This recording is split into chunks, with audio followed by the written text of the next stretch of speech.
Hello, welcome on this beautiful Sunday afternoon. Okay. Okay. This is a special episode of Reels and Heels.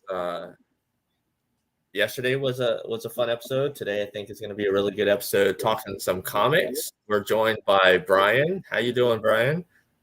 I'm good. How are you guys doing today? Yeah, he's having that coffee too. He slept in like we did. Yeah, that kind of Sunday. Went to MegaCon. I'm still recovering from a week later. I bet. Yeah, I heard it was crazy. Yeah, you were right in the heart of it. So you said that Saturday, like you couldn't really see anybody because it was that crowded. Oh yeah, it was just a wall of people. So if I stepped around from around the table, I would just be like a sardine standing in line trying to get anywhere. They said, I think they like 140,000 people, like the height of that event. They were supposed to cap it, and they kept letting people in. So, yeah, it broke the 2019 record, which 2019 I think they were at 98,000 or maybe a little bit over. So when you're pushing 140, we're talking that's San Diego Comic-Con numbers. Yeah, no, it's incredible. So yeah, it was a party. Yeah, so I mean, since we're on the subject of MegaCon, how'd you guys do at MegaCon? Pretty good. We had a good traffic throughout the weekend, and got to meet a lot of other creators and vendors. I think Sunday I was just like, you know what, screw it. If I don't leave the table and go walk around and talk to people, I won't have the chance. So most of Sunday I spent talking to some of the other vendors. Made some good connections. Have some like specialty things in the works for the book. So nice. And so your company is Shattermare Comics. Yes. And you just got this awesome logo, which I will bring up here on the screen because it's behind him too. Yeah, but I have this picture right here. Thank you for pronouncing it correctly too. Most people say Shadowmare, and I'm like, that's also cool. So I'll take either. So you want to kind of give us some background on Shattermare Comics? Sure, yeah. So we started Shattermare back in 2020. So during the pandemic, everyone was sitting at home looking for things to do. So we it's actually the publishing company was created because of the, I guess what you'd call our flagship book, Hardly Heroes, which we can talk about in a little bit. But we needed a publishing company because we didn't know anything about the comic industry at the time. So we were just like, oh yeah, we'll just create a publishing company and just do everything ourselves. And so that's how Shattermare was born, because it's kind of an inside joke between me and the other guys involved in the company. But yeah, so we created that in order to launch our first title, which we launched in February of this year. Yeah, so I have the trailer here that I'm going to add to the stream here. This is a really cool trailer.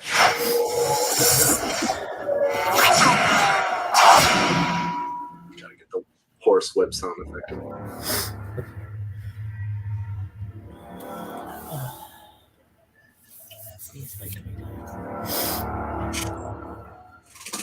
Four unlikely heroes will band together to save the world, despite their worst efforts.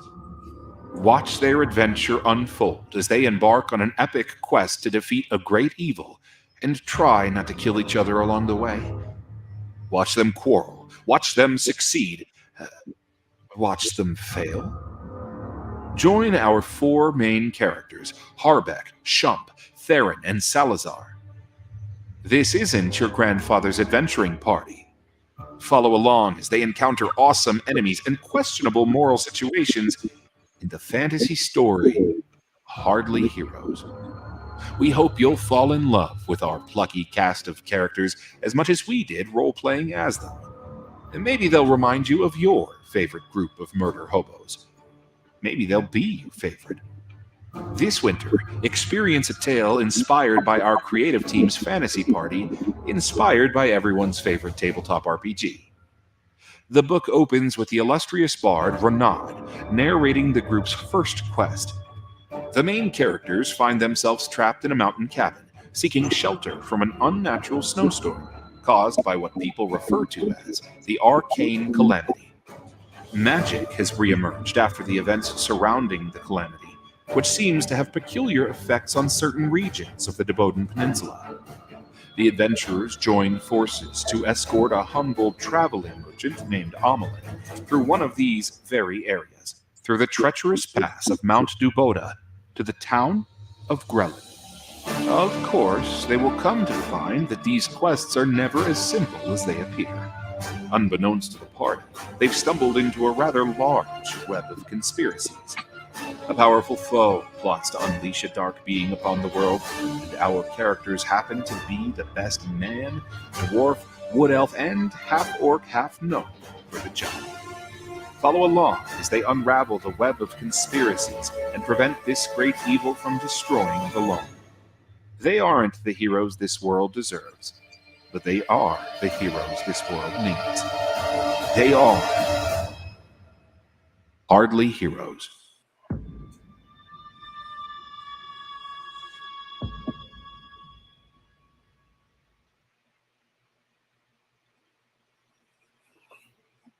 Yep, that was the original title logo in there.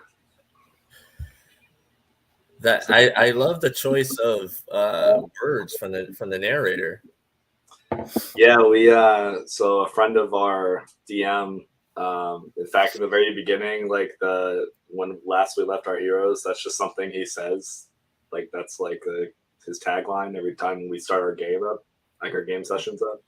So I threw that in there, and then he has a friend that does voiceover work, and so he got me in contact with that guy, and I talked to him, and he gave us a pretty good rate. And I was just like, sweet, okay. So now we have a professional voice actor voicing our trailer. And I didn't really know how that worked. So he was just like, yeah, give me a script. Like, how long does it have to be? Here's, rate for up to like 200 words or whatever it is. And so I just put something together of like all the typical things that you think about in a D&D game, like murder hobos and this is your grandfather's adventuring party, So, and then that's just kind of how it happened. Yeah. Sounded pretty good in my head. So then I have a background in like music production and sound editing. So I mixed. Hopefully the sound sounds good, but I mixed all of it together and edited the slideshow back when we had mostly black and white pages, and we were starting to get some of the color samples in. For our original Indiegogo campaign. Yeah, well, the music went along with it. I mean, it had that feel of Lord of the Rings or The Witcher or Game of Thrones. So like D&D, it all goes together, and so I think you did a really good job on that trailer. Thank you. Yeah, the music is great. There's a guy who does a lot of copyright free music. Well, you can like do a donation or get like a package that's like commercial license for it.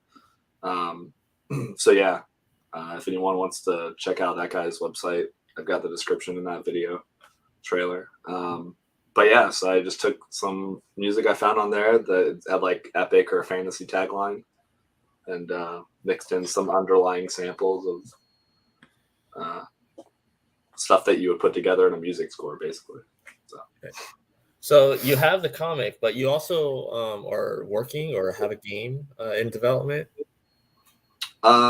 So we're going to take the comic and we're going to redo a 5th edition module based on the first several issues of the book. So, and we also floated the idea of coming up with a card game because we had like collectible cards that we came out and we're like, well, what if we tie these into a game somehow? But that would be much farther down the road. But yeah, and that would be something like Magic: The Gathering, or it would play like that. I'm thinking more like Munchkin. Like I personally, I mean, if the guys want to do that, they can create it as in depth as they want. But I'd be thinking like the what are they called? Not like TCGs, but the where you buy like the whole set basically. Yeah. So like you get the card game, the set, and then if we release expansions, it would be like another whole set. So you don't have to go out and buy like booster packs and all that stuff. Yeah. Because we've seen how crazy that gets with Pokemon and stuff like that. Yeah, that's its own full-time company. So We have a gajillion Pokemon cards. Yeah. exactly. So, and then you're hiring illustrators for all that stuff. So I think I will want to keep it more in the realm of like, you know, Cards Against Humanity or Munchkin, those kind of things. So with this Harley Heroes comic, do you have an end planned? Is this going to be a set number of issues, or is this something ongoing? It's ongoing. So we've got the whole first arc outlined, which is nice because we have all the original DM's notes. We know, you know, all the story beats, where they're going to go.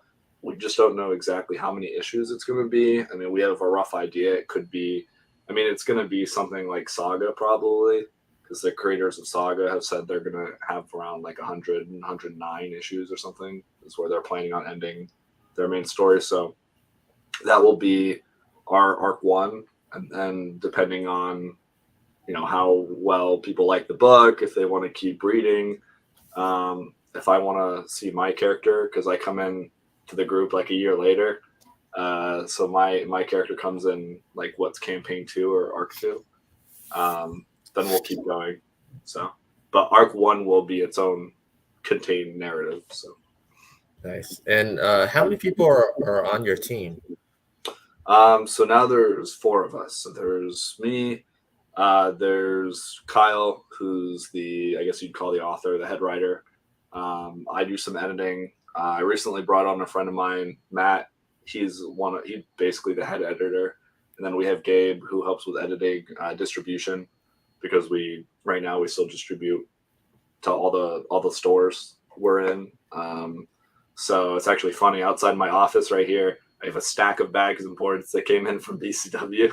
Like I got this giant BCW order, and so now my living room's like our shipping warehouse.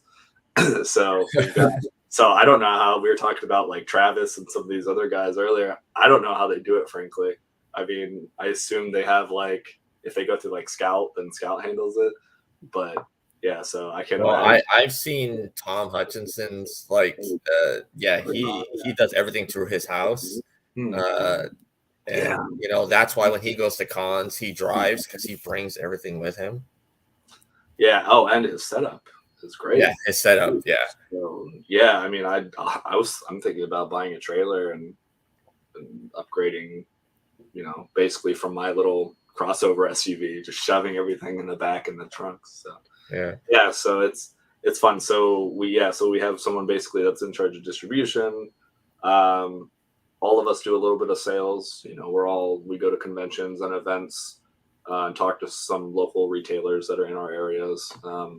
We all do editing. I probably involved most with the art because we commission out all our artists. So I'm more like, I guess you'd say, the art director and the producer.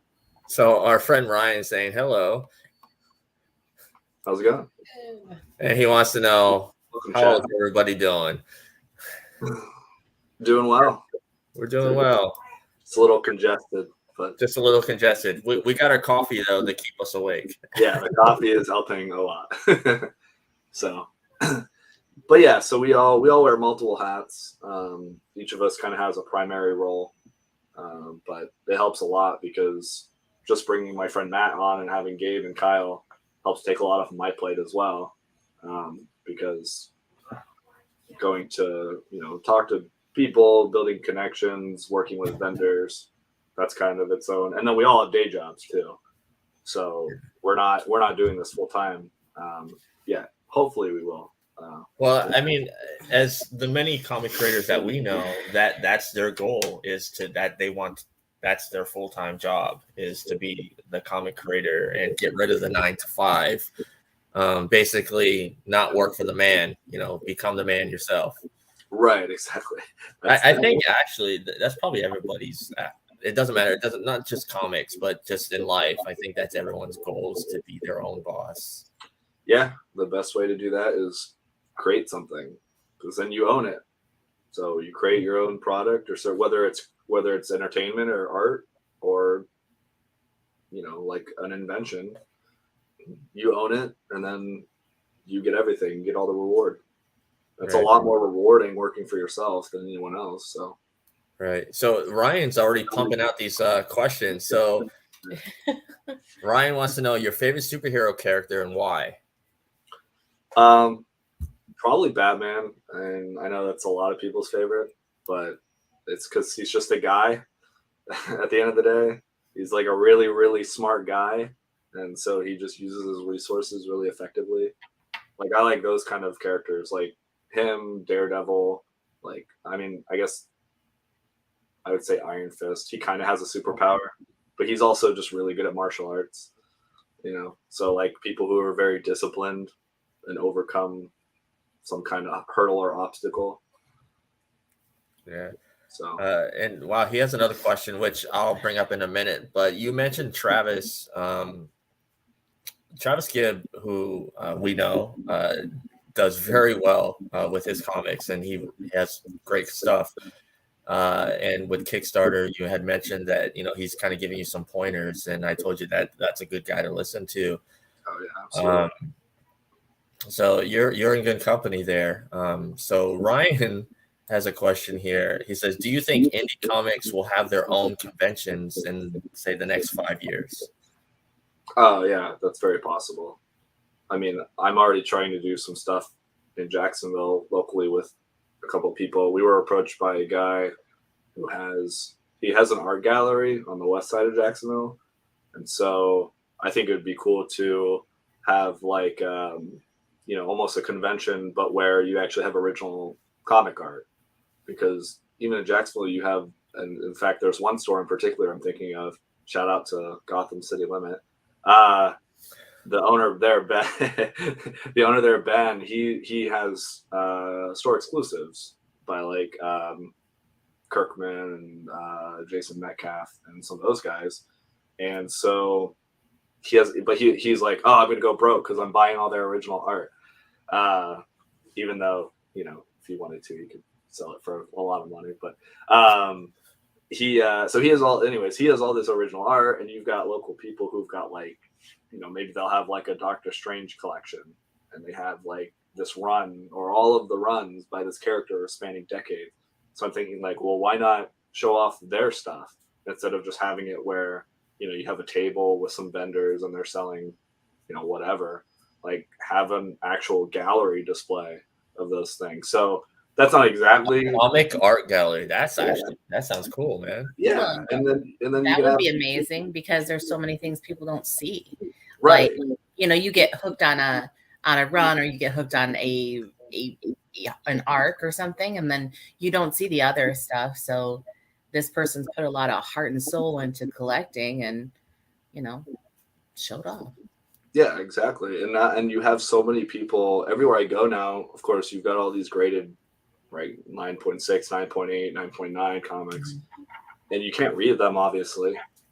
So why not at least show them off and have the cover there, right? So something like that would be cool. But to answer your question directly, those kind of events, people like us are going to start putting all of those on, and there's so many, especially Florida, there's so many creators and independent creators and artists.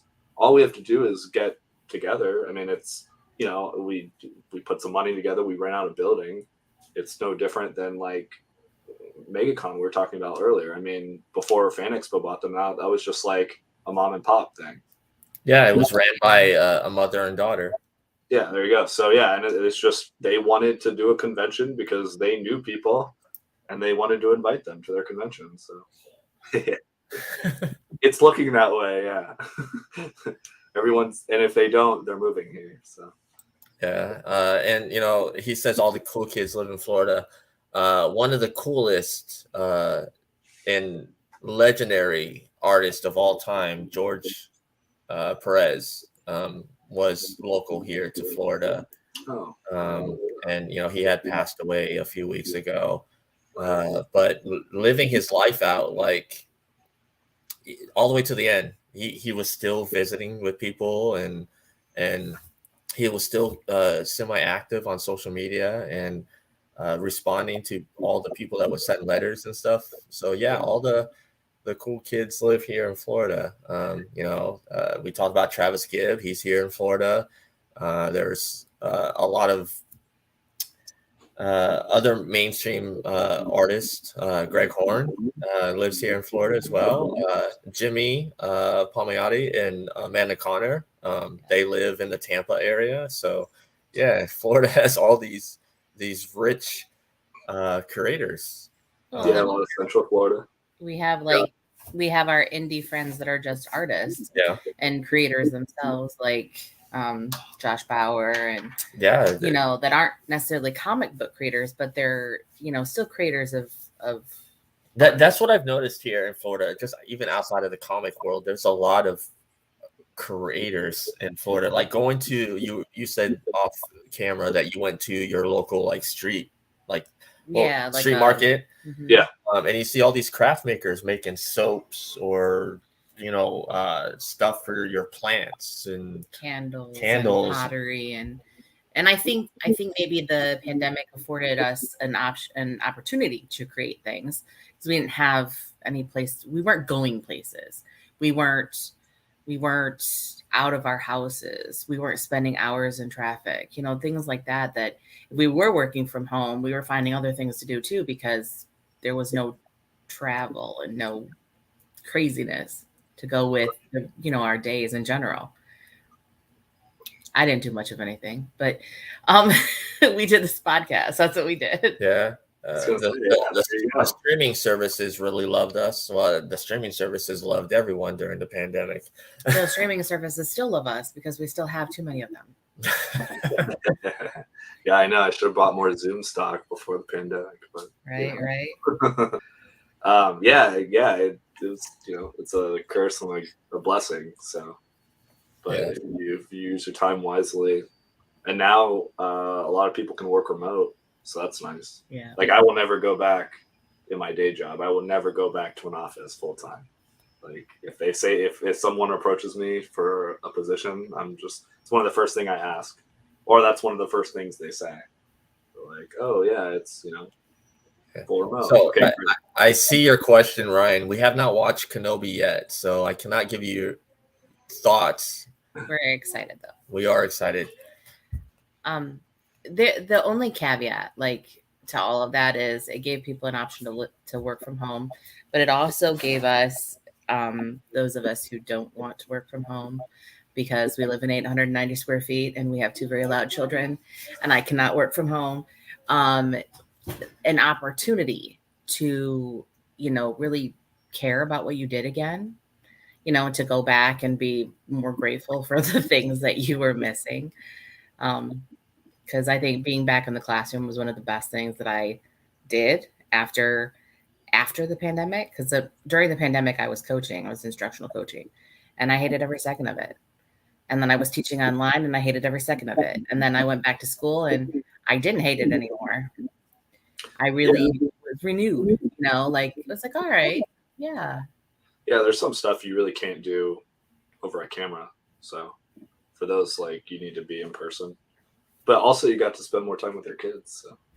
Yeah, they're still loud though. So that didn't help. I mean, it was nice because I think that we were always close, but we didn't want to kill each other. Maybe the boys wanted to kill each other, but I didn't want to kill them as much. And I think we kind of all found a way to coexist in a very small area. Yeah. So, outside of the Hardly Heroes thing, do you have plans on launching other comics under your publishing company, or is Hardly Heroes your main focus right now? Well, it is. I mean, it's our main focus, but we're pretty consistent now with Hardly Heroes as far as our release schedule and working with all the artists and getting the book together and printed. We're talking to 2 or 3 people about releasing something and publishing it under Shattermare Comics. So the short answer is yes. Just depends on how long of a development cycle it will be. And I found that it's easier to find people who want to write something than it is to find good interior artists. So right now we're kind of on the hunt for some interior artists who particularly would want to do an off-camera. We were talking about IP law and that gets into publishing, doing royalty. So a surprising amount of people, which I understand, but would rather just be commissioned and work for hire, so they can get paid in the short run for whatever their art is, but then they don't own any of it. So it's actually anything. So it's actually harder to find someone to say, hey, if you believe in this and you do it, then don't you want to get paid in the long run? I mean, don't you want to get paid royalties? You know, and so that's the difficulty there, at least from what we've found. So. That's really cool though that you want to provide that. You're not trying to be greedy and be like, yeah, we'll just hire someone and then we'll own it. So I applaud you for wanting to further up the community by working together and not be greedy like some people. Oh, absolutely. Rising tide, yes, raises all ships. Yeah, I mean, right now we do. Oh, go ahead. No, I was going to say, so you're open then. So someone say like they have a comic idea, they're just looking for a publisher. You're open if they bring you this book. They're like, yeah, I got this idea and I just need a publisher. So that's the kind of company you guys have.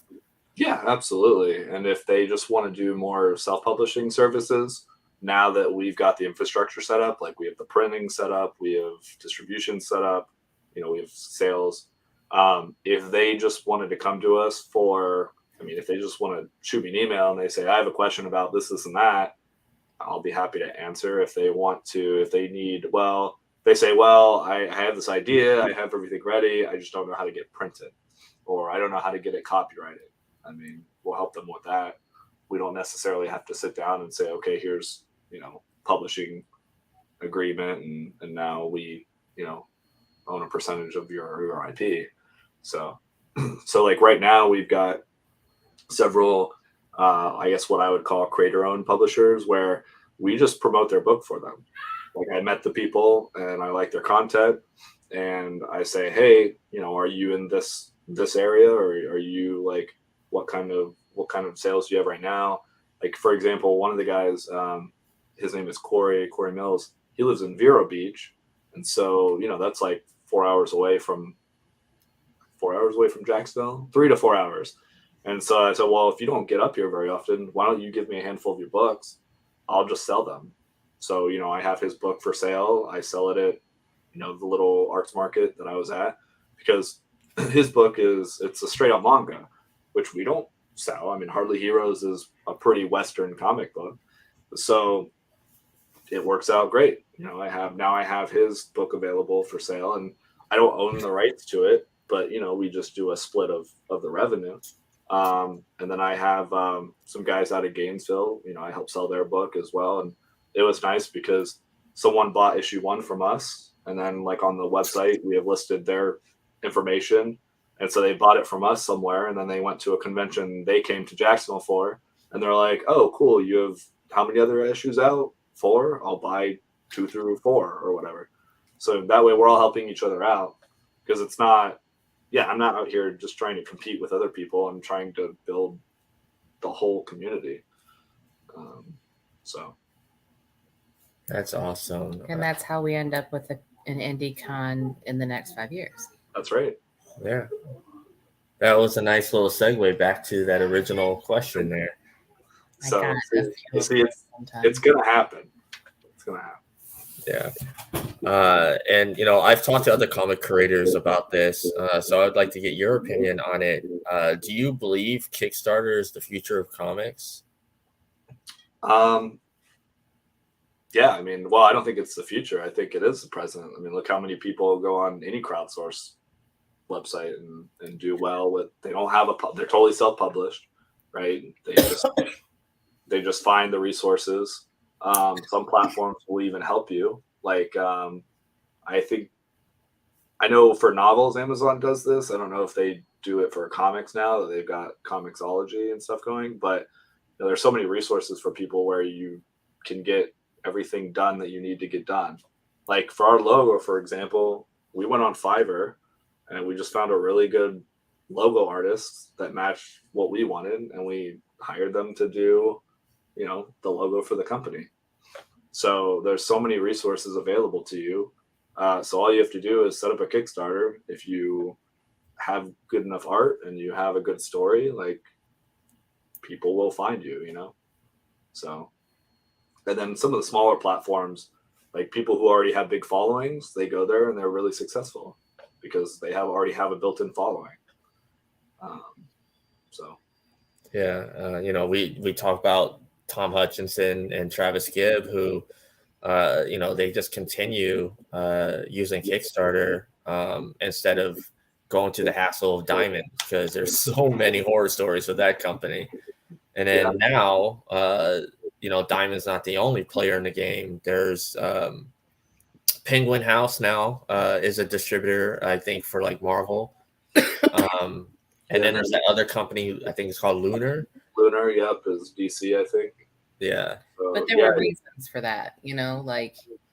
Well, what happened was there was a fallout at Diamond. People were kind of fed up with Diamond, so they started branching out to other places. And then I believe Disney owns Penguin House, so that's take rid of the middleman. You own you don't have to pay anybody else to do it. Like if you can do it yourself, that's why people don't always branch out. It's like, I got to make my money somehow. If they already own Penguin House, why wouldn't that be the thing? But yep. Penguin House also works in conjunction with a lot of like Scholastic and places like that they have good working relationships, and so their books are in the hands of even more people. Yeah, age appropriate. Yeah, vertical integration. What's the fancy business term for that? Yeah, exactly.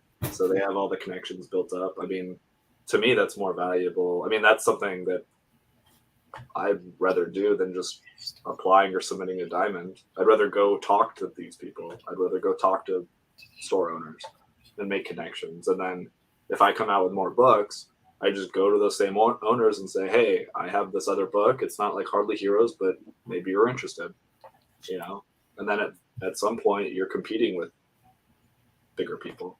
Yeah. Bigger companies. Being an independent publisher, do you think that if you have different types of product under your label, so you have like a fantasy book, you may have like a superhero book or a horror book, do you think that also helps with people coming and be like, oh wow, they have all these types of different stories? Oh, absolutely, yeah. I mean, having a diverse product line is really important because, like, there's kind of like two philosophies. You either want to have like a core competency, so we could be like that fantasy publisher.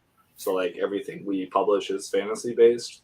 Like we could take other people's D&D games, right? Like original adventures or fantasy stories and publish those.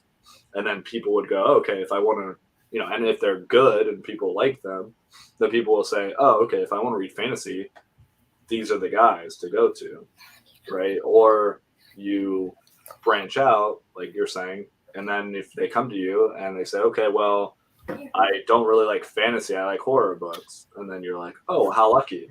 I have this horror book for sale. Try this out. So that way you can still capture, sales that you wouldn't otherwise have had. So it's the only thing to be aware of is not to spread yourself too thin. Because like we already have a ton of ideas for different stuff. But even in house, like I had an idea for a story, like I guess you'd call it a Western. And then I had an idea for like a supernatural thing, or like was talking about with the guys and some friends of mine. But if like we stop releasing Hardly Heroes, you know what I mean? If we can't stick to our schedule for that book, there's no reason to branch out into something else, because then we fall flat. We can't even meet our basic book. So that's to answer your question. At the end of the day, just make sure whatever you do it well, and then you can do whatever it is you want to do. Exactly. Yeah. So let's hop in the time machine and go back to little Brian. What were some of your fandoms growing up? Man, I watched all the Saturday morning cartoons before my dad would make me go to baseball practice. So like the Spider-Man show, X-Men, like Pokemon, Yu-Gi-Oh, Digimon.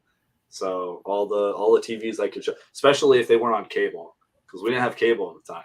So it was just like whatever trickled down into like Fox Kids on Saturday morning.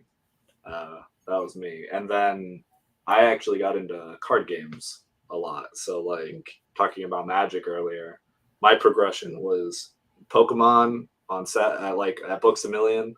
They did like little Pokemon days, and then like I think at some point I started playing Yu-Gi-Oh, and then I was still at Books A Million one day, and like someone coming around with a trench coat was like, "Hey kid, have you heard of Magic the Gathering?" And that was it for me. I was done. That was my drive. I like how you said somebody come with the trench coat. Hey, yeah, like around the corner, like, hey kid, have you played Onslaught before? Did he have him inside of his jacket and say, "Here"? Well, and it happened actually. I think specifically the person who turned me on was a girl, which of course I was just like this preteen kid. So I'm like, oh yeah, whatever card game you say is the best is 100%. I'm on board. So, but yeah, I played a lot of Magic. It was really fun. So, but that actually, I mean, some of those games will teach you more than any finance or business course. Like, I didn't need to take an expert level course about the market or like stock trading. Hey, go in the other. They do that on purpose. I know they do. But yeah, like I didn't have to take any expert level course on like stock trading because I played Magic, and if you follow secondary markets, it's all the same stuff. It's all market trends and like analysis and what card will shoot up in value because of the next set is released. Like it's crazy. You can get really deep into it, and you go to these tournaments and like you have like a binder full of cards to trade people, and so you're like, okay, I got to make this much money or value off of my cards, right? So teaches you a lot about economics. If you think about like, you're right, like the whole like, Pokemon and Magic and all those cards and even like the Funkos and like action figures and stuff there, it's like, stocks and bonds, like the values fluctuate and stuff. Anything you trade. Stop. Like, as you can see back here, I have some of my Funkos. Yeah, there you go. Yeah. Yeah, anything that creates a market, like intermission. So yeah, you were, you got into that. What about like, was there any like TV sitcoms or stuff that you liked growing up? Yeah, I mean the animated shows I mentioned, the like when Toonami, Adult Swim hit Cartoon Network, that was when I had cable again. So we, all of the old like, ironically enough, not as much Dragon Ball, but like Full Metal Alchemist, Ghost in the Shell, like Cowboy Bebop, those kind of things, and like Scooby Doo. All these cartoons that you're talking about, I still watch today. So there you go. Yeah, classics. And then like weirdly like Fresh Prince of Bel-Air and like what was it? What was that shit? So they would come on really late, and I was supposed to be sleeping because I had to get up to school. Dad, look at him. Look at him, Dad.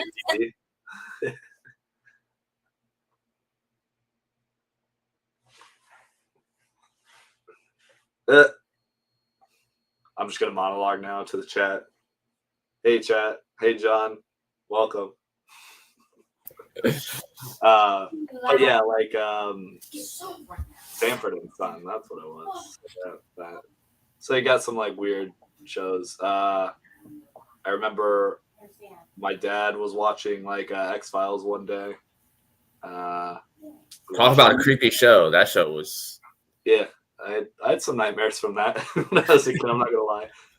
We watched a lot of Simpsons. Simpsons classic. I don't know. Are you old enough to remember the TGIF block, like Step by Step, Full House, and Matters? Yeah, I mean that was so. I was born 91, so that was like. I mean, yeah, I just don't remember it that well because I was really young. So that I wanted. It wasn't right before my time, but it was like I was probably like 7. So it's like, how much do you remember? You probably got to remember at least dinosaurs, not the mama. I think so. It was a live action show. They were all dinosaurs, and like it had Freddy's animatronics dinosaurs. Well, it was people like in like actual costumes. I think so. And they had the little baby dinosaur, and he always say, "Not the mama," and he would hit the dad over the head with stuff. I think so. I mean, I don't know how much I watched it, but yeah, I know what you're talking about.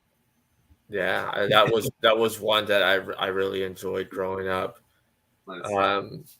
Did you read comics growing up? Not much. I got into comics more recently. So one of the guys, Gabe, he's been reading comics for years. And as we were ramping up and developing the book and decided that we were going to turn the game into a comic specifically, I got more and more into comics. I did, though, however, so because I played a lot of card games, there was a card game called the Versus system. And so they had like Marvel Versus and DC Versus. And so I really enjoyed that when I was younger because like there was like a thing in card games where they'd have flavor text. So they'd tell you like, oh, this is the Arkham Asylum card. And they would have like a flavor text from the comics. And then the card art is basically panel art for the most part. So in a weird way, yes and no. So like I know a lot of Golden Age and Silver Age comic art when I see it because of the cards, even though I haven't really read the stories. So I used to collect the I don't think it wasn't Topps, but it was like Fleer and all that. They released Marvel cards. Oh yeah. Yeah, and they had these really cool ones called Suspended Animation. And so like the card was clear, but just the character in the middle was animated. Oh, yeah. I know what you're talking about. Those were like really cool cards. Like my favorite one of the bunch was Silver Surfer. Oh, sure, yeah. You like a foil hollow Silver Surfer. Yeah, those were sweet. Yeah, so yeah, the cards were fun. But now I'm going back and buying like all the omnibuses and collections, and I've got like stacks of books to read. So yeah, that's what we do now. We don't buy single issues anymore because it just gets too expensive, and then it gets to be too much when you have like 100 issue run. You can just get the graphic novel, and it's spread out through like 6 or 7 volumes. Or you have 600 comics that you don't know what to do with them. Yeah.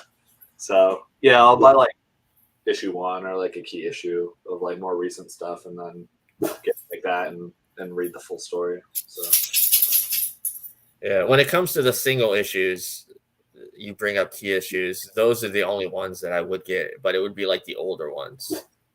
Sure, yeah. You know, like a lot of the first appearances and stuff like that. One of my personal grails that I would love to have is the Incredible Hulk 181. Oh, sure, yeah. Yeah, which many people that are comic book fans know that's the first appearance of Wolverine. Yep. Yeah, that one. Good luck on that one though, because I think nowadays it's like all the old all the boxes and shops have been rifled through for stuff like that. So yeah, and then they turn up on eBay for like thousands of dollars. Yeah, yeah, exactly. That like, what is it? The Werewolf by Night, like the original Moon Knight. Of course, like a ton of different Spider-Man issues. Amazing Spider-Man. yeah. And then when you have these movies and TV shows coming out, we got Miss Marvel coming out in just a few days. Her first appearance is already shooting up. She-Hulk, which comes out in August, those comics are starting to shoot up. Yep, exactly. Yeah, it's interesting how the shows and movies now have an impact on the comics instead of vice versa. I feel like a lot of that, though, might have been well played because they knew these properties existed, and people who had the readership, you know, they had readership, people loved them, but maybe they were kind of unknown for most of us because, like, I didn't know anything about Guardians of the Galaxy until I seen the movie. Right. And then I went back and started reading some of the issues, not all, but, you know, some little things. And it was just interesting. I think it kind of like rejuvenated the comic book, you know, I'm losing a word. I don't know. Like a revival. Yeah. Yeah.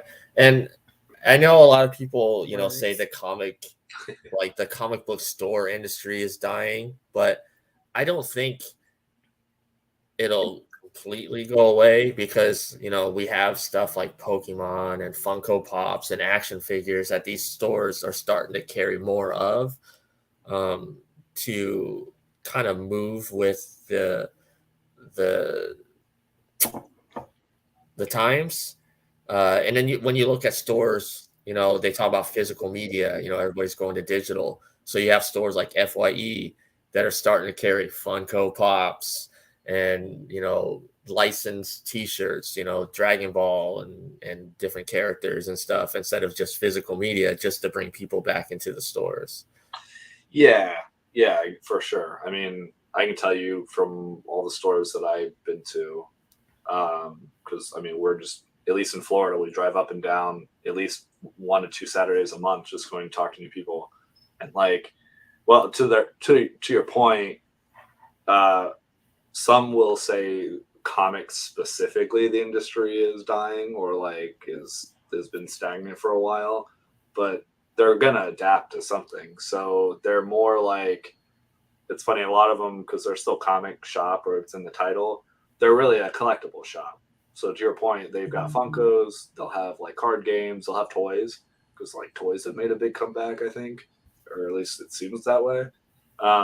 So they'll be like a toy shop or a collectible shop versus, you know, like one specific niche. And yeah, like selling licensed stuff is never going to go away. I mean, people love collectibles, so Yeah, They'll just do it differently. I mean, like, yeah, it'll just be a trend. Like, I think Funko Pops are kind of a trend because I was around when Beanie Babies were a thing. But like, unlike Beanie Babies, Funko Pops, they're familiar. Like, it's your favorite character from anything. So it's not like this random, Right. like, here's Rainbow the Unicorn. You know what I mean? Like, it's like, here's baby, like, I see right there. Here's Baby Yoda, you know? Like, you care more. You're more invested in that Funko Pop because you enjoy that character. It's not yeah. like, I mean, I have like, you know, Tommy from Rugrats and oh, there's nice. Elvira, Oh, Jason Voorhees, The Rock. Nice. yeah, you have a problem. I have That's fine. I have a problem with records. I have way too many vinyl records. Well, like, on that high. let's talk about something back from the dead. Vinyl. Yep.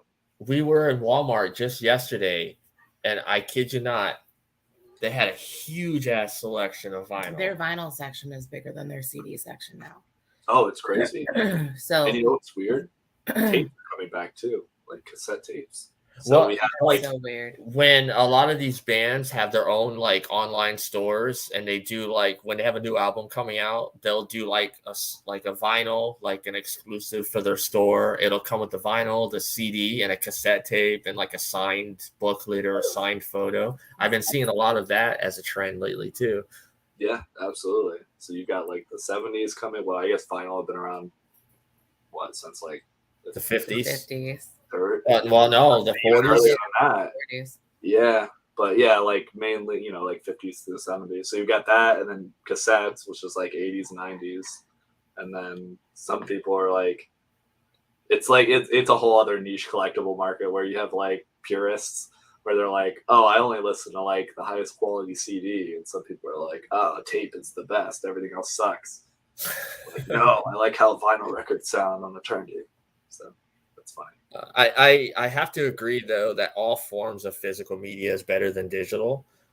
A lot of people don't understand. They're like, well, digital is right there in front of you. I don't have to leave the couch. Yes, but there's a lot of compression that goes into digital to make it, run through the internet. They have to compress the audio and the video to make it fit into a file, where on a physical media, CD or a Blu-ray, whatever, it's straight constant. The bit rate doesn't fluctuate. Yeah, you can have I guess this gets more into the technical stuff, but you can have a higher sample rate on a physical medium. Now, I will say digital is catching up, so it's leaving like the convenience of the compressed file, and you can get digital that's like, it's functionally no different. Like, it's technically better than physical medium. However, it is super cost prohibitive. Like, you're talking about getting equipment that's like thousands of dollars, and like into the really hi-fi listening space. So, but eventually that will come down. We'll go back through a digital cycle probably. But there's still something to be said about physical medium. Like a digital, you're kind of stripping away. I don't know. It's hard to explain. Like there's a type of sound you get from recording something on tape or vinyl, or I won't really say CD as much because it's basically just digital. Like you just have a laser reading the CD. But yeah, anything that isn't converted to digital, that's an analog medium, it adds its own flavor and sound characteristics. So it's interesting. So since we're on this topic, how do you feel about books like comics and other forms of media of reading, physical or digital? Oh, physical, absolutely. Like I take that back. I think I've read one digital comic so far, because I was looking into someone's digital platform that they were telling me about, like a smaller startup. I think they're in Florida too. And I think I'm talking about them about being hosted. I don't know. So sometimes, you talk to people about a partnership and it's really them selling you their thing. And you're like, but am I buying your thing or am I joining you? Like, are you hosting me? But so I went and read a couple of the comics on there. But other than that, yeah, pretty much everything read is physical. So I know you can't, like, on your Kindle, you just can't do it. I can't read on my Kindle. Like there's something about the light, and then even when you put the blue light shade on it, I'd rather have a page. Like then I can touch it and I can fold it and I can write on it and I can do those things that are important to me. Like I just don't have a way to deal with digital. Yeah. In that way, I guess, because I'm, like I went to college still before there was true, like, catalogs online. Like I was still looking through card catalogs and trying to figure out where the books were in the library. So, making copies, so many copies. But like, I think part of that gets ingrained into you. Like my kids will probably be the generation where it's okay for them to be doing everything online, but I can't, and I won't. Yeah.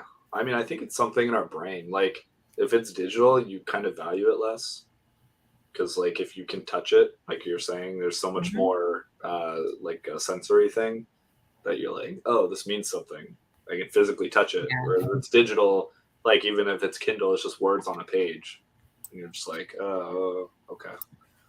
And then sometimes I wonder if that's not like part of our society in a way, like we've become very disposable, and we can replace something easier digitally than we can, you know, something that was tactile. Sure, yeah.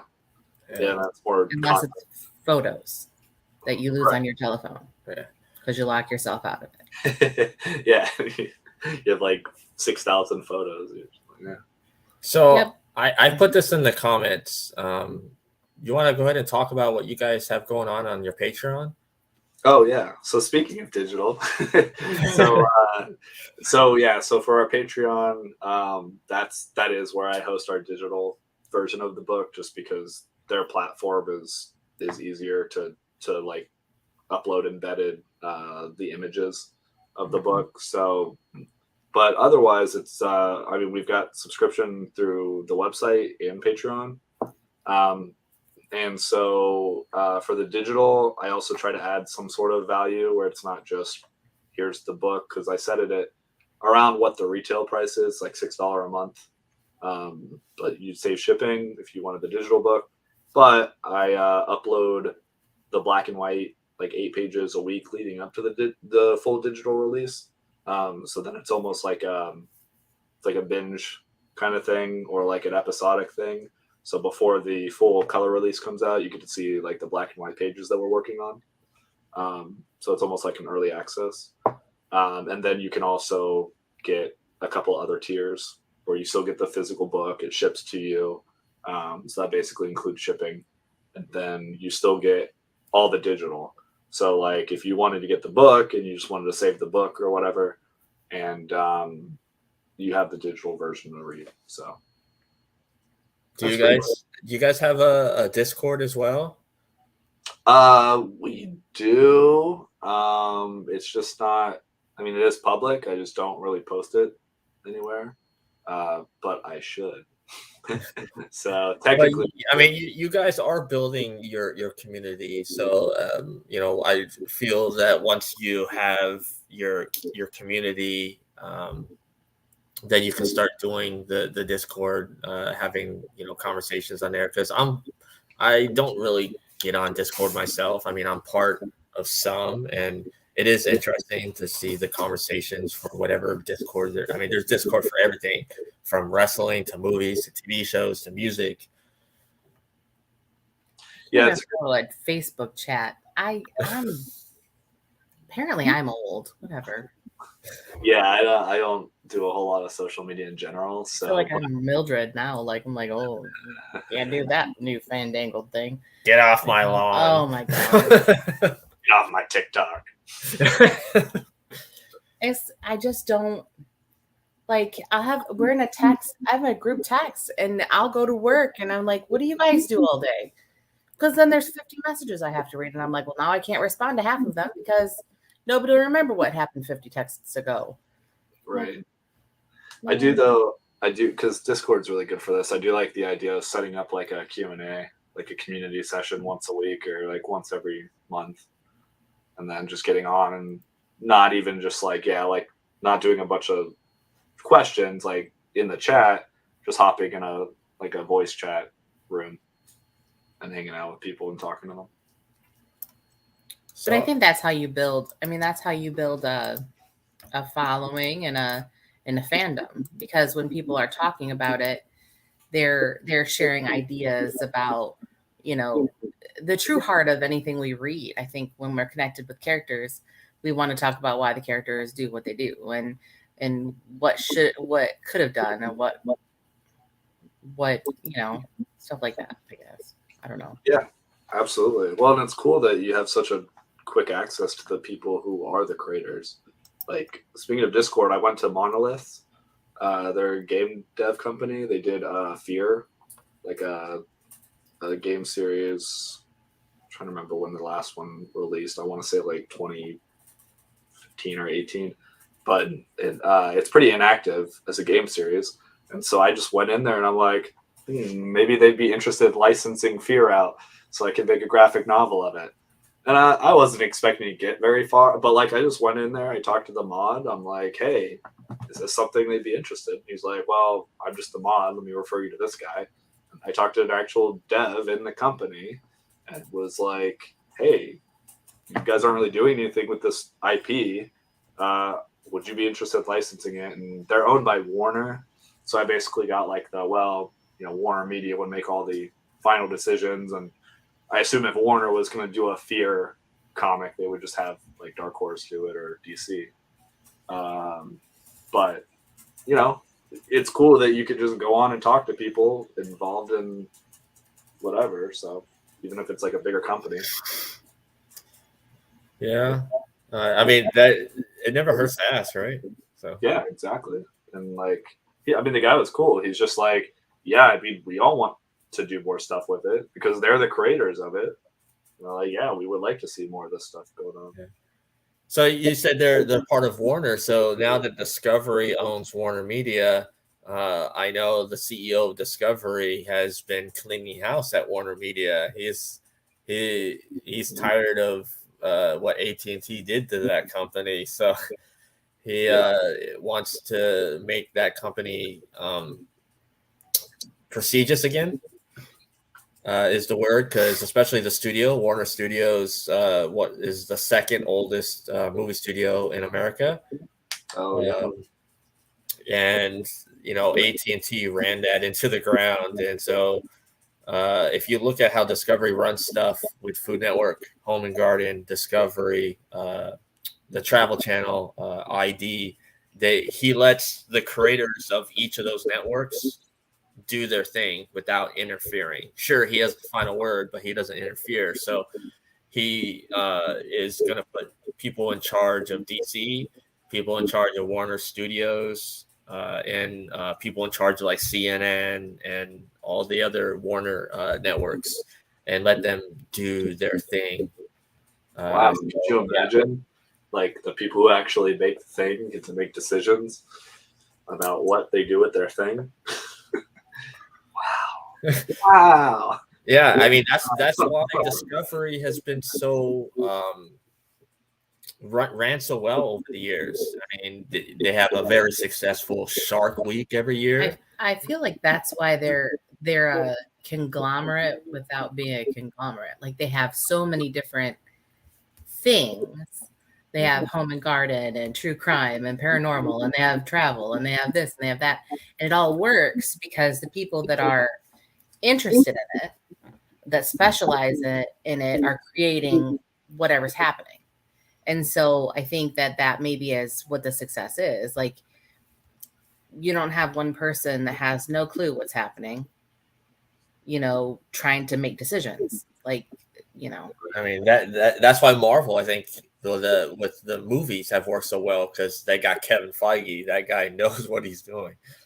Well, yeah. And that's that entity. And then like it's when you know what works, you can make it work. And then you're not having somebody say, well, that's not going to work. But because in like from the music side, Warner already does this. Like all they'd have to do is take a page.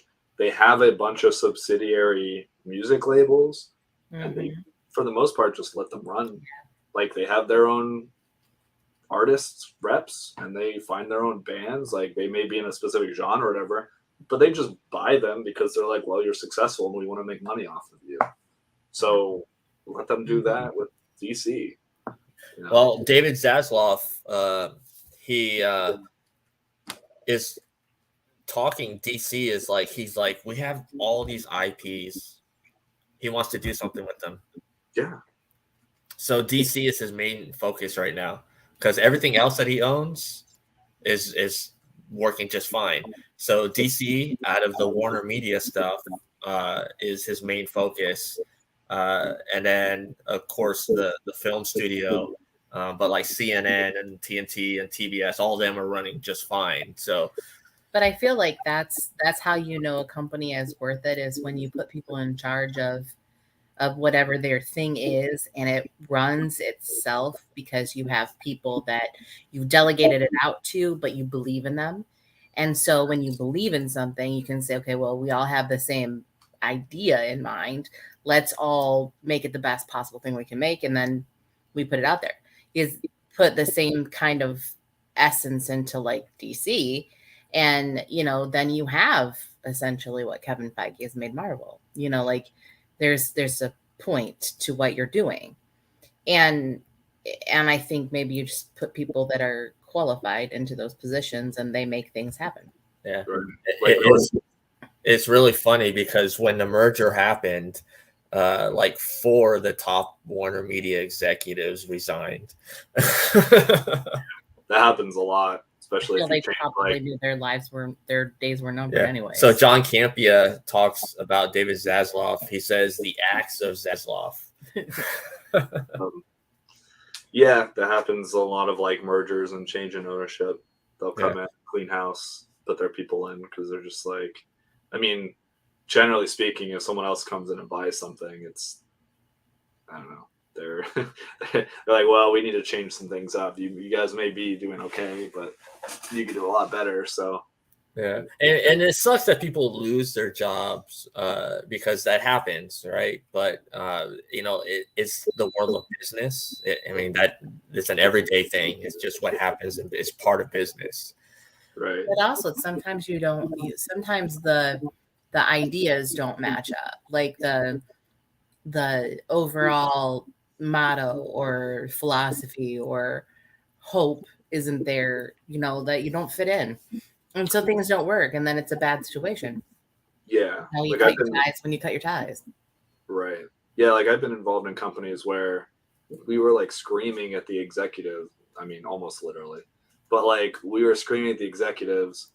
Why don't you just do the like? We were telling them, hey, this is how you make money, and it wasn't that they were just bad at it. It's that they actually were biased. Like they had, whether it was their ego or because the thing they cared about looked good, even though the company was shitting the bed. Like we were telling them, look, all you have to do is this thing, and the company itself will make more money.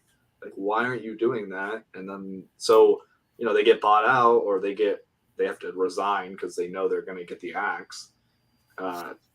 And so someone comes in, and then the company is running way better. It's smoother. They're making money, and you're just like, wow. It's almost like if they just listened and done what was best for the company, or like you're saying, for like the content, the creation, if it has to do with art or entertainment, like basically, in this case, what the audience wants, right? Because if it's artistic, it's really about your fans. Like, you'd be making money. You need money hands over fist. So yeah, we'll see. I mean, like if you go into any comic shop, you can tell that DC doesn't really trust their IP and their characters because the whole wall is just Batman or like Batman offshoots. Like you look at Marvel, and you can say whatever you want about Marvel, but they have a lot of characters, and a lot of their characters they're coming out with new stories for. Like they have like 3 or like 4 Wolverine stories out now. They've got like Hulk. They're bringing back Moon Knight. All of these things. Yeah, and I think they just relaunched the She-Hulk. Yeah, they're doing relaunches at minimum, right? Or they're coming out with new stories because they want to promote these characters, of which they have many. So, like, you still have a wide selection of any kind of story you want to read at Marvel. Whereas DC, you look at the shelf and it's like Future State Batman, I Am Batman, like Batman the Knight, and you're like, well, I guess because I like Batman, I'll pick my best Batman story. But like, I don't necessarily care about like Poison Ivy, even though it's a Batman character. You know what I mean? But like, what about all of the Green Lanterns? What about Martian Manhunter? Like, you know who's a cool character that I don't think gets enough love, and I think the story is really interesting. Is Hawkman? Yep. Yeah, the Hawk So- family. Like, I mean, look at what they do with the animated shows. Yeah. They know what's up. Like, DC animation kills it. Yeah. And speaking of Hawkman, he's actually going to make his live action, like, well, I guess I can't say live action because he was in Smallville, wasn't he? Sure. Yeah. Played by the guy from Stargate. I have no idea. Anyways, but they're doing the Black Adam. Hawkman's going to be in there, played by the guy from Leverage, the black guy. Oh yeah. He was also What? the cop in Invisible Man. Yeah. Okay. He has an interesting name. I can't think of what it is. But yeah. that film, Black Adam, Black Adam's The Rock, but it's gonna have Hawkman, Dr. Fate, played by Pierce Brosnan. Oh, nice. Yeah. But I know you want to hold on to the characters that are tried and true. Like everybody knows Superman, it's a pop culture thing. Everybody knows Batman, it's a pop culture thing. And so it's scary to embrace other things. But look at what happened with They finally did Wonder Woman. But look at what happened with Wonder Woman, and then Aquaman, and then what happened with Guardians of the Galaxy. And so these properties were always there. We just never seemed to market them because they just didn't seem like they'd be the marketable type. It was like, take a chance and put it out there. And that's why I think indie comics and indie creators are finding out that people want something new and exciting. Something that is just giving them representation of other things. Like, there's only so much of rich white guys that you can take and homegrown super aliens.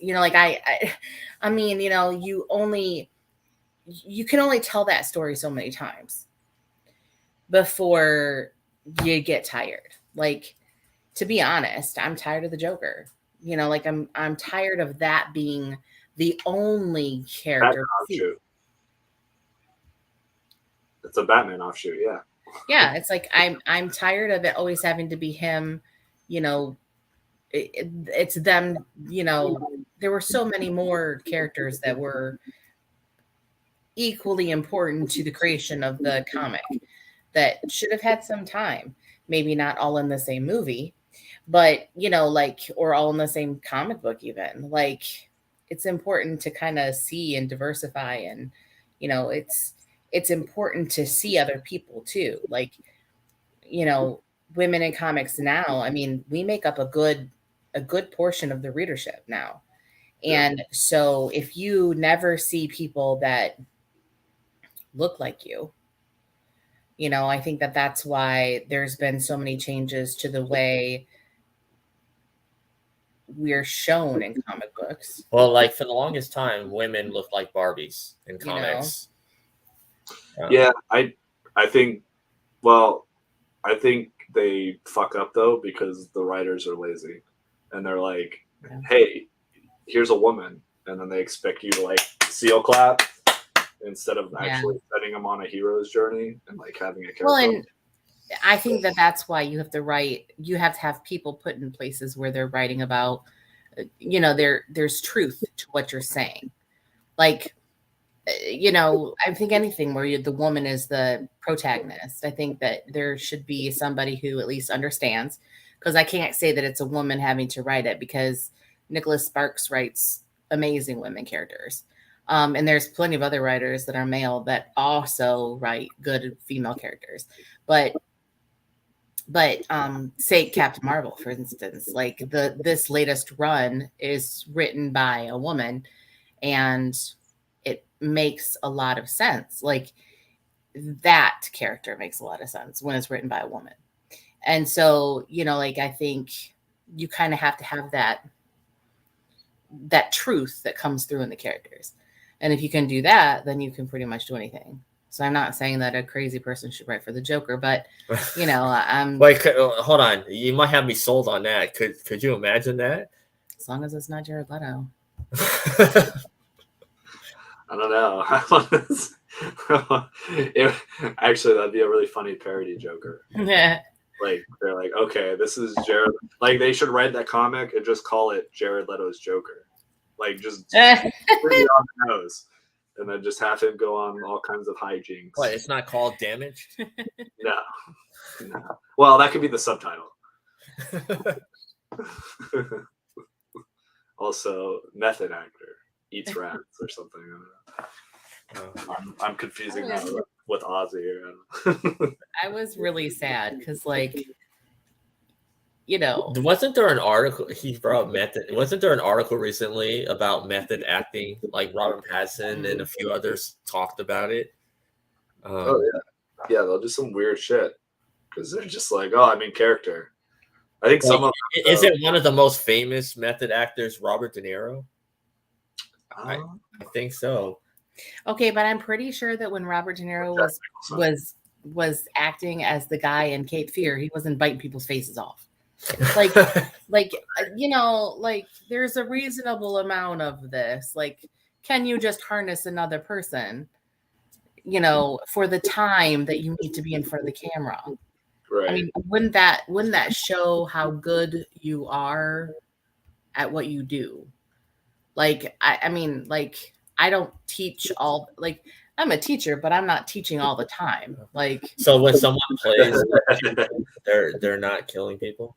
I hope people aren't just shoving people in sleeping bags and beating them up against a tree. But okay, I have to practice for this role.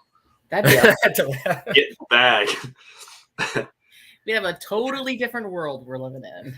Yeah. I think on some level it's an excuse for them to just be assholes. It's like, oh, remember that really funny thing I did when I was practicing for my role? It's like, yeah, but it wasn't funny to us.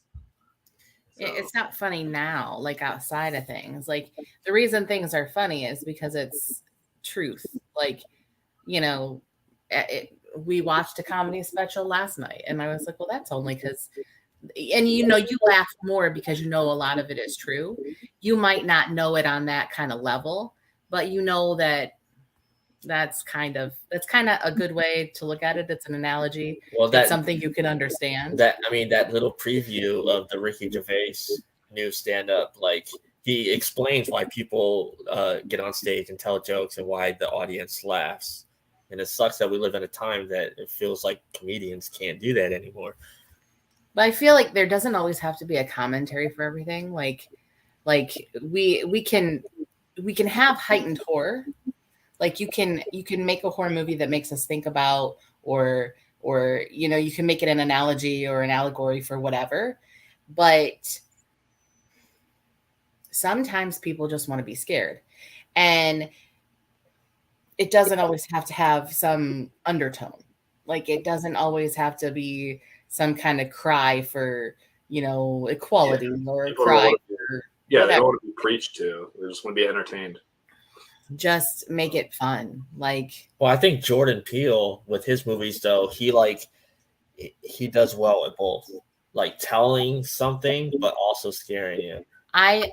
You know, and as long as it's not something that you turn into your soapbox, because he's being honest about saying, I think that, you know, the stories need to be told, and I'm not saying that they don't. I'm just saying that. And they have to be told in a way that it doesn't preach to me. And I'm like, oh, I get it. You know, like it's not like, oh, well, you know. Yeah, your audience isn't stupid. We don't need to vilify everything, and we don't need to make it this public display of something. It's like representation for the sake of representation. It's like, okay, well, I have a woman in the cast, I have a Black person in the cast, I have a Chinese person in the cast, I have all these people. It's just a token type idea. It's like, you kind of have to have a reason for whatever you're writing.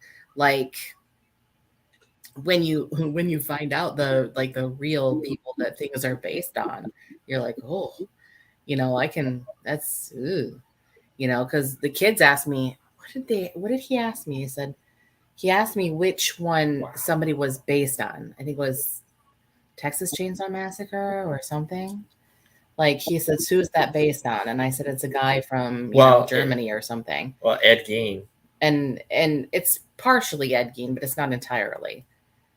the whole like wearing women's clothes and Well, that's what Psycho was built on too. Yeah, So Texas Chainsaw Massacre and Psycho were loosely based on Eddie Gein. yeah, and that's fine. You can tell whatever kind of story you want with that, but having some sort of like undertone of everything. Holy crapola!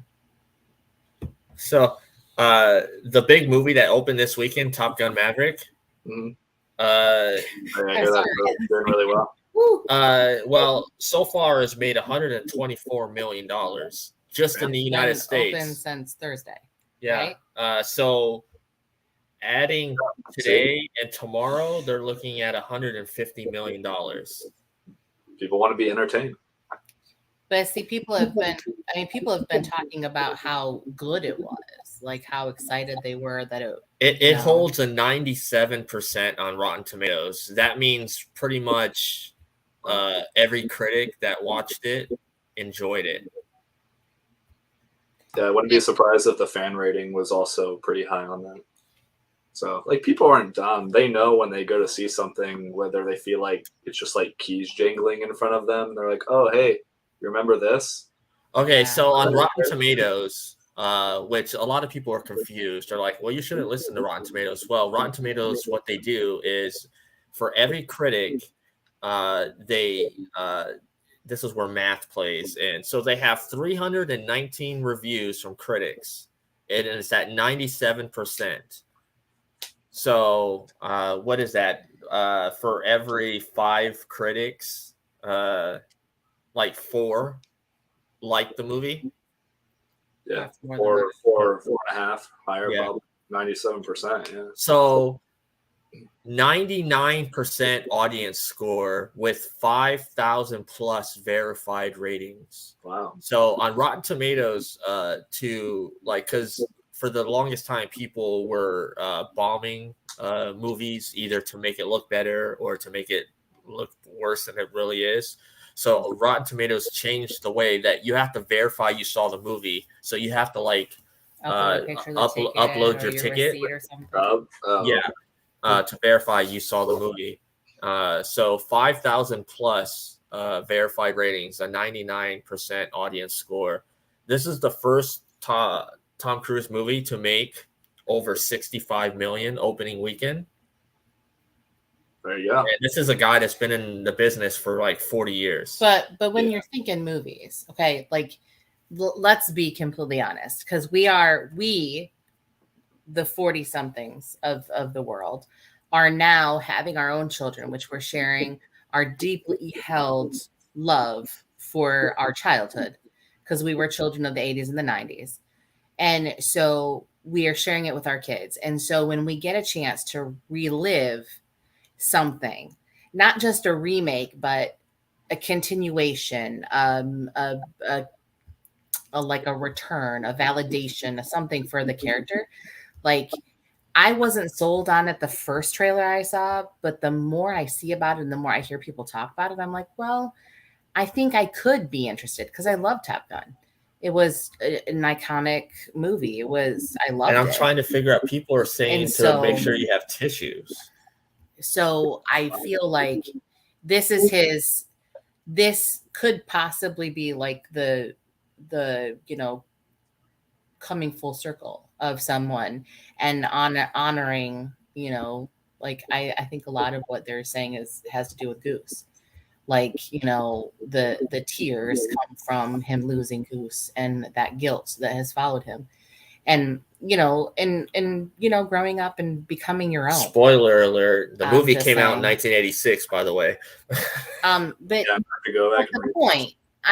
point that I'm saying is, like, we're reliving things that we loved. And so seeing a character come full circle and it's honoring the old and telling a story about the new is equally important, if that makes sense. Yeah. Like, they're not reimagining things like they did to the Ninja Turtles and the Care Bears and My Little Ponies and all that. Like, they took things that we loved and they reimagined them into things that I don't even recognize. Can we just talk about, like, in the last couple of years, the nostalgia? Like, we had a sequel to Coming to America. We had the like a new Ghostbusters that was basically Ghostbusters 3. Yeah. Well, a lot of these remakes and sequels, they bomb. Like, if you really look into the stats and like how much money they pour into them and what they actually make, or like the audience reception, like you're talking about Rotten Tomatoes, you'll have like a critic reception of like 90 plus. The audience is like 30. That's what I look for. So when I see that critics and audiences like it, I'm like, oh, okay, this must be a pretty good movie. So you see a lot of those, and the ones that break through that are successful are like ones that actually treat the source material with respect. Like Spider-Man No Way Home. I didn't watch, I don't think, the other two newest Spider-Man movies, but I wouldn't watch that one because they brought in Andrew Garfield and Tobey Maguire. And not only did they bring them in, they weren't just like, oh, hey, remember this guy? And then they like walk off stage. It was like, hey, you know this guy? We're actually going to redeem his character in those other movies that didn't do well, that were Spider-Man. Like, we actually gave him a full arc in this movie.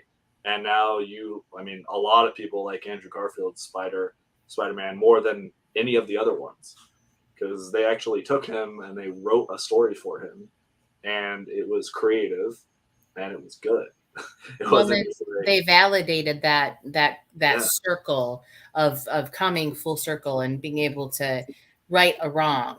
And I think that in a way is kind of how they all felt. Like, you know, Tobey Maguire's Spider-Man was the first.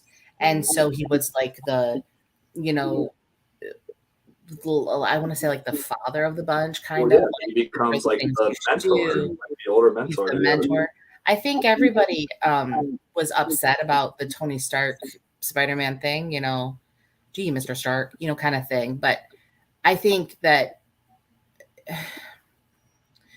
you do have to reinvent things, and you do have to pay homage to the source material, but you do have to make it modern and not tell the same story. Right. But you also got to remember when they take, like, you have to make it modern. When they take comics and when they take novels and they adapt them for a television show or a movie,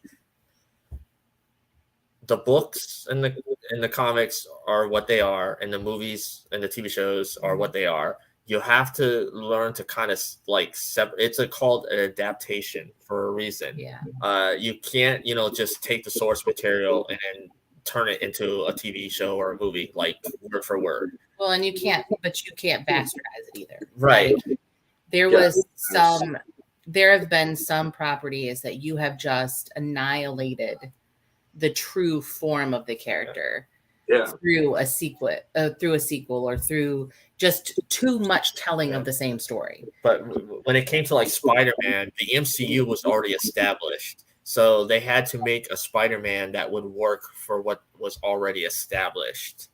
So I think for what they established, the Tony Stark thing with Spider-Man did work for the MCU, though we wanted it to be like Uncle Ben and all that. But the way the MCU was already established with like 20 some odd movies prior, it's what we got.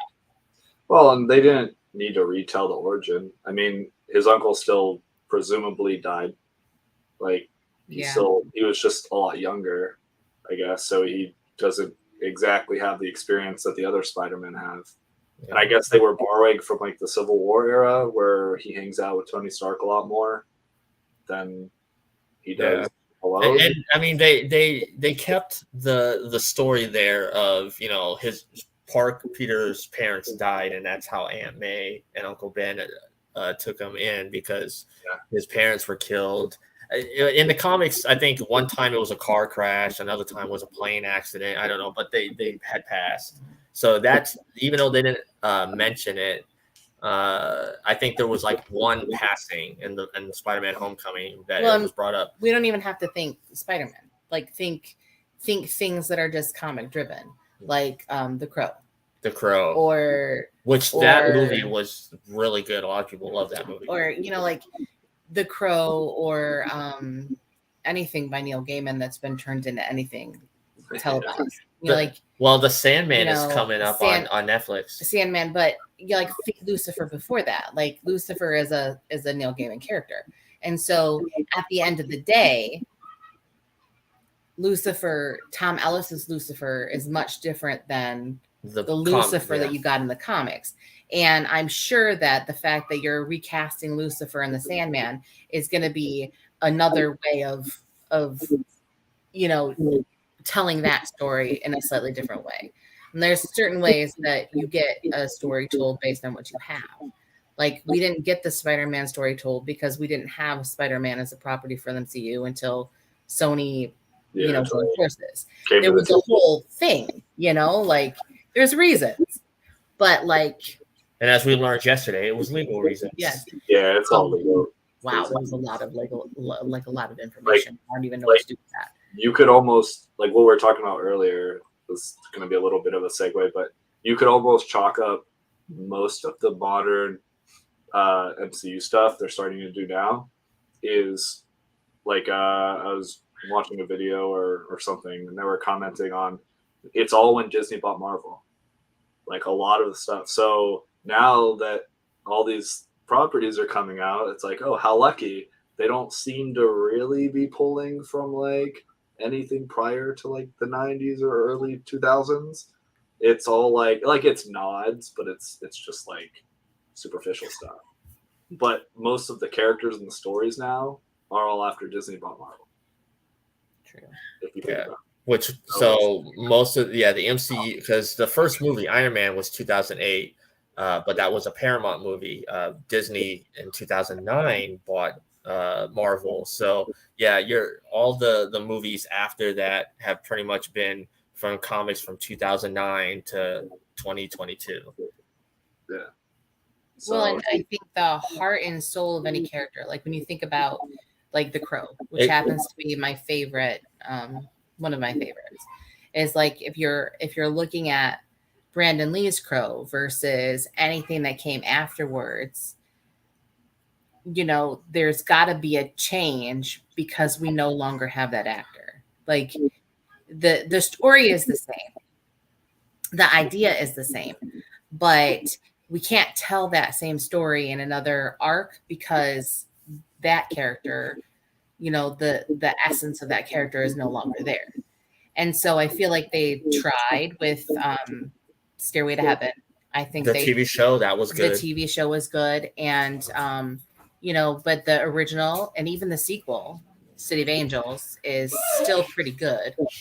It's when you start going a little past that, it becomes Salvation wasn't as good. I mean, I love Eric Morbius, whatever his name is, but I mean, they're great people. Their heart was in the right place, but it's not the same. Oh my God, you need to relax. God help me. They found the icy pops. All right, you need to relax. Yes. Classic icy pops.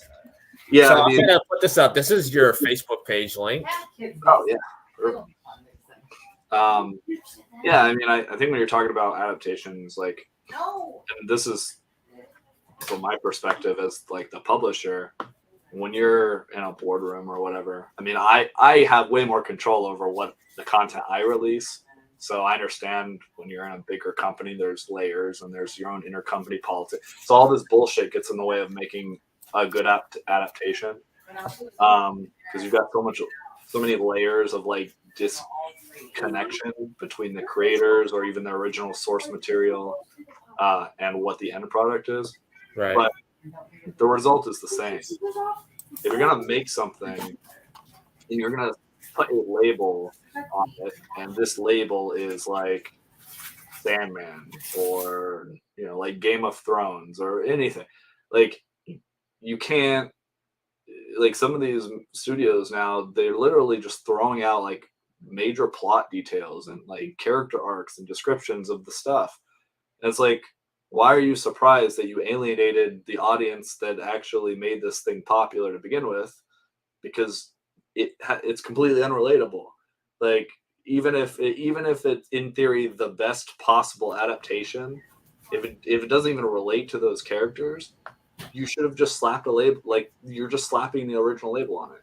Like you should have just called it something else and just, I mean, yeah, you basically have stolen the idea or the premise, but just call it like,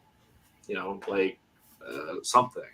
So it's a weird business decision where they're like, okay, let's take this IP and leverage it so we can make all the money because it's got a built-in fan base, and then it'll be popular, and we'll expand it to a market or demographic who's never read or seen or looked at the original thing.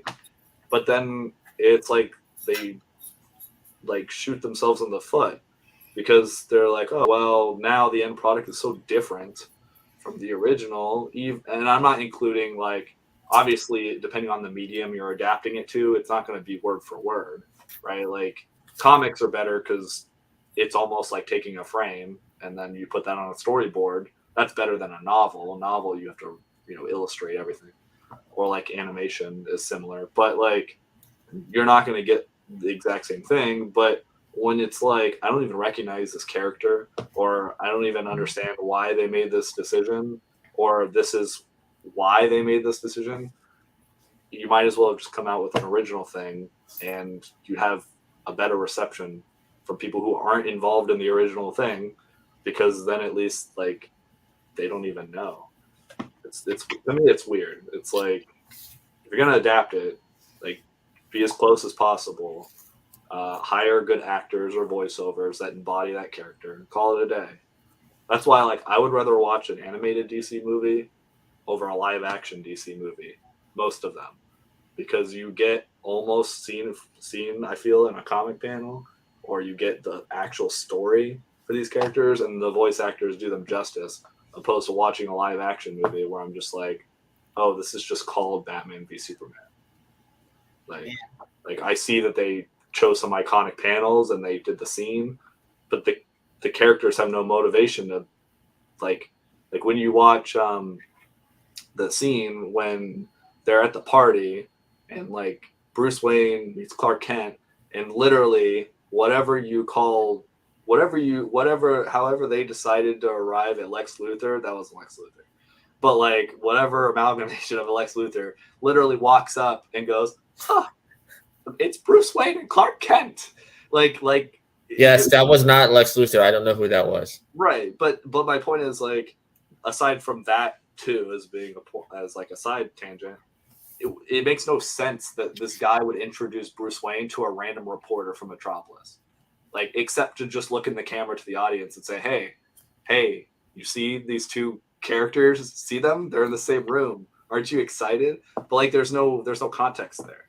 Like, there's no background. Like, you don't see Clark Kent investigating Bruce Wayne. Like, you don't see him going to crime scenes or like using X-ray vision to show, or like going to follow him back to the Batcave and then being like, hey, motherfucker, I know who you are.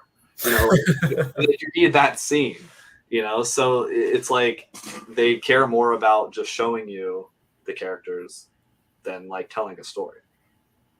So that's where I have a problem with those kind of adaptations.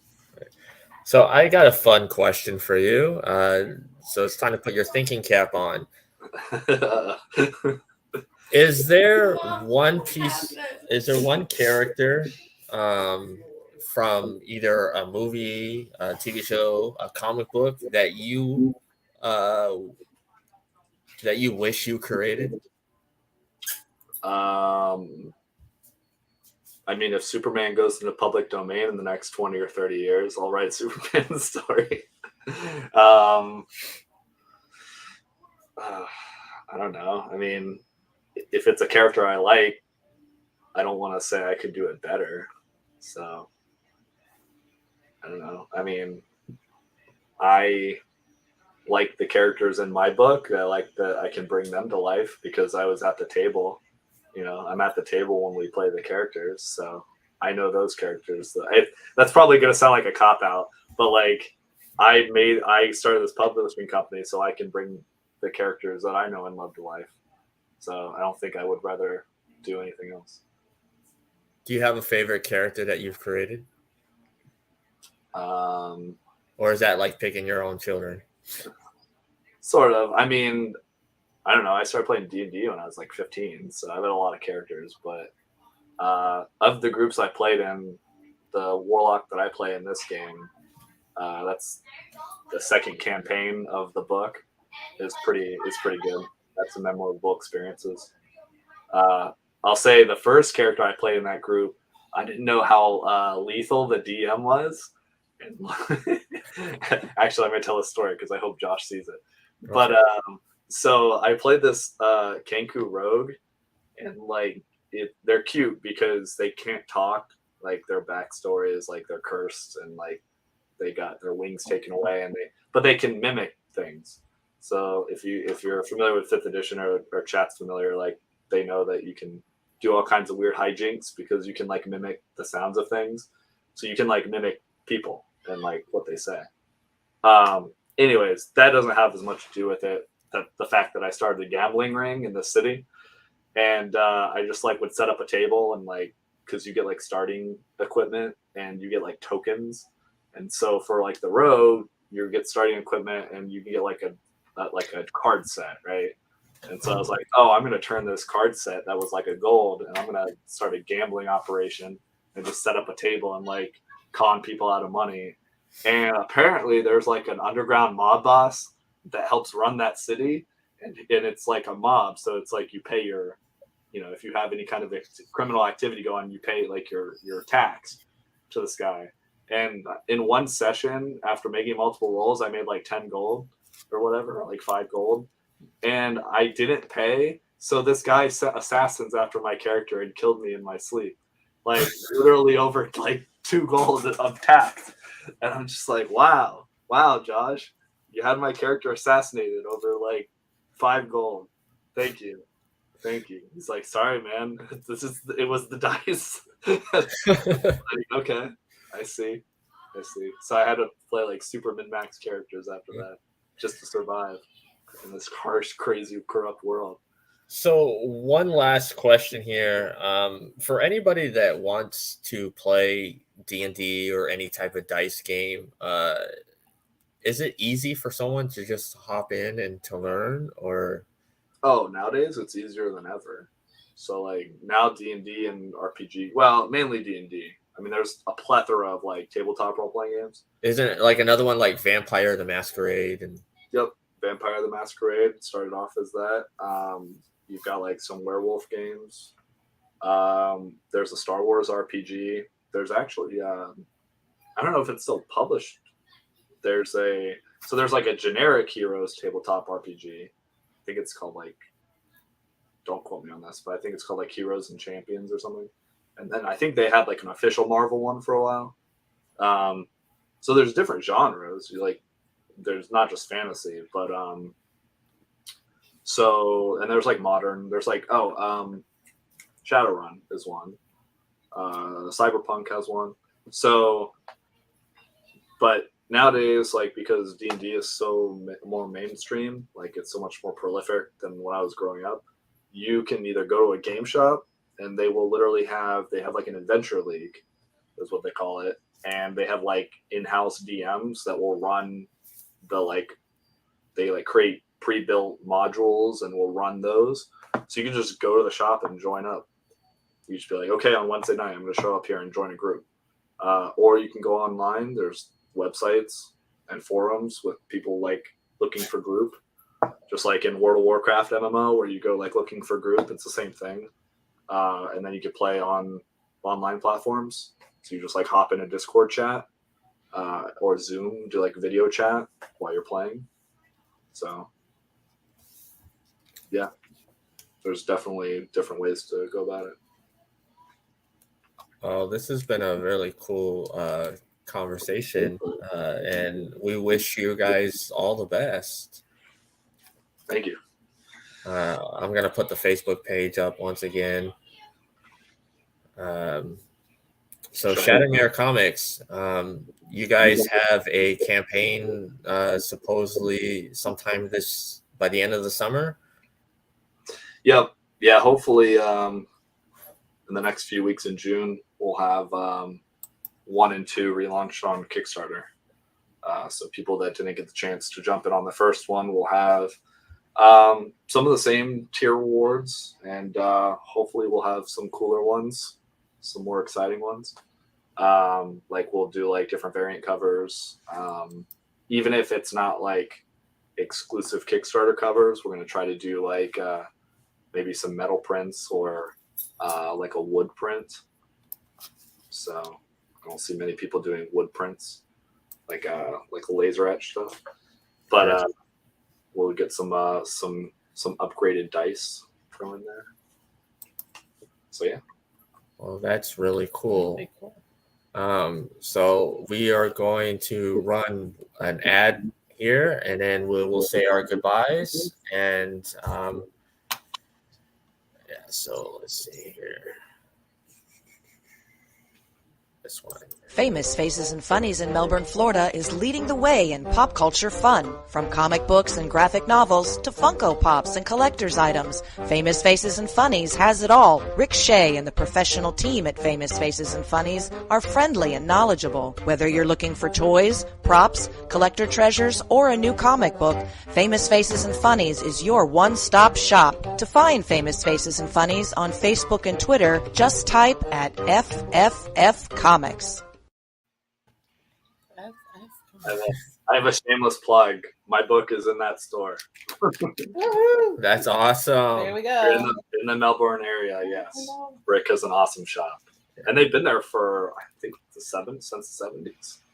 Yeah, it's been there for a very long time from what I've heard. Yeah, they're awesome. So we're in the Lakeland area. Where can we find your book around here that you know of? I would say the closest. Would it be the Collective in Altamont Springs? Probably, yeah, the Collective, or more places towards Orlando. I'm trying to remember how close Lakeland is to like. So there's the Collective. Is Altamont closer than like Winter Garden? Yes. Or like, okay, then yeah. Slightly. I mean, they're all kind of like, they're all really close to each other. I mean, we're right between that and Tampa. We're literally okay in the middle. Then yeah, because I don't. We're in a couple Tampa shops now, but probably Orlando's still closer. I don't know. So. Okay. And do they have those Virgin covers that you guys had at the show? No. So if you want a super collectible Virgin cover, the best way to find those is on our website. Otherwise, you'll have to find us where we're doing a signing or an event to pick those up. So. And speaking of that, when is your next event? So let's see. Let me pull up my calendar here. Okay. I have to have everything there, otherwise I'll forget.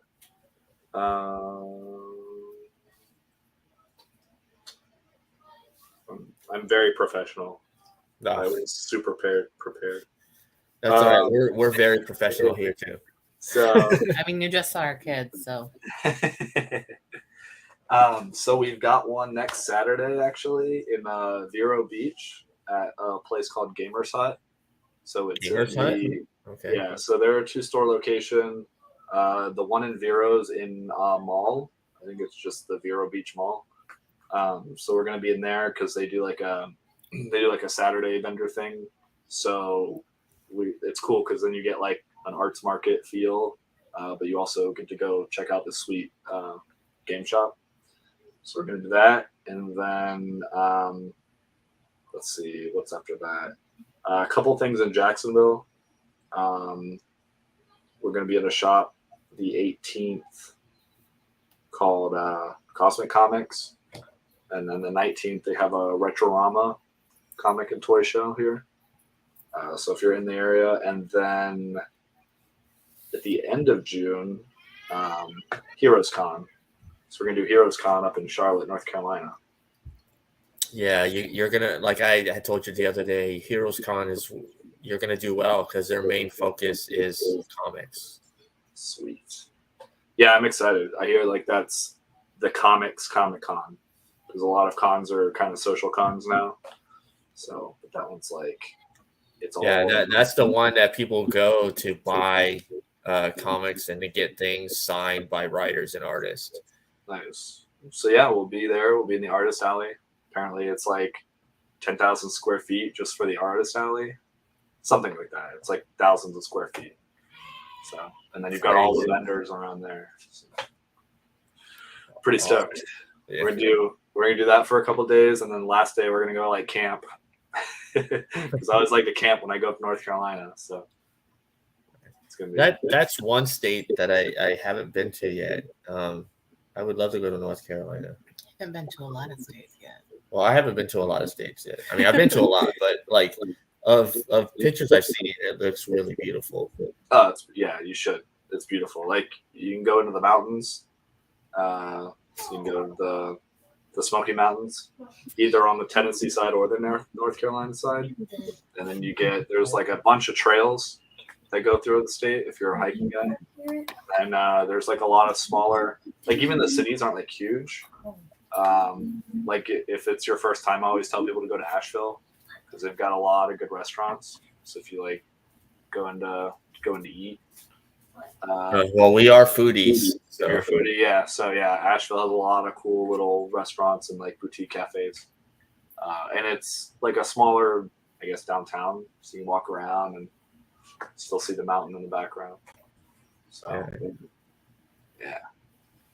Big fan. So for anybody that is wanting to be in comics as a creator or start their own publisher company, do you have any words that you would like encouragement, wisdom? Well, I'll say since we started this year, it's a lot of work, but it's really, really, really rewarding. So I would say just do something. Like the hardest thing for a lot of people is they talk about doing something, or like I talk to a lot of people now, they're like, oh yeah, I have this great idea for this thing. And I say, okay, well, do you have an outline, or do you have a script, or have you put together like a pilot or anything, or whatever you want to call it? I'm like, well, no. I'm like, okay, well, good luck.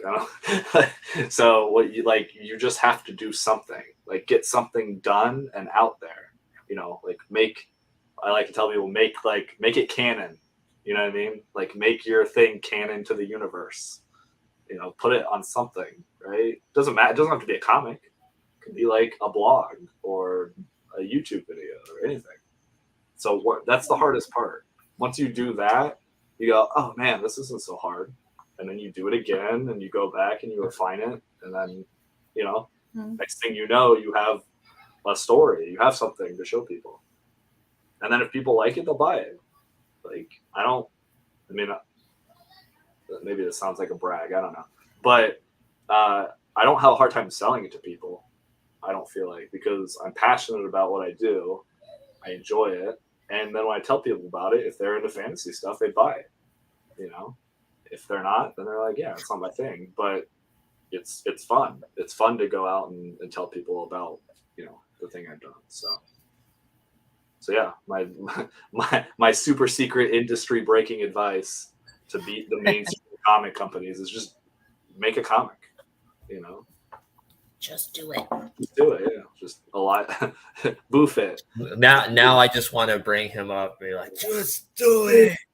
I mean, yeah, but it's true. It's simple. Like a lot of people are afraid of doing something because, like you said, it's like your baby, and you're like, oh, I don't know how people will feel about it. Well, to answer your question earlier about, what's my standard if I were to publish somebody, if someone brought something to me, my only standard is I'll publish it if I like it.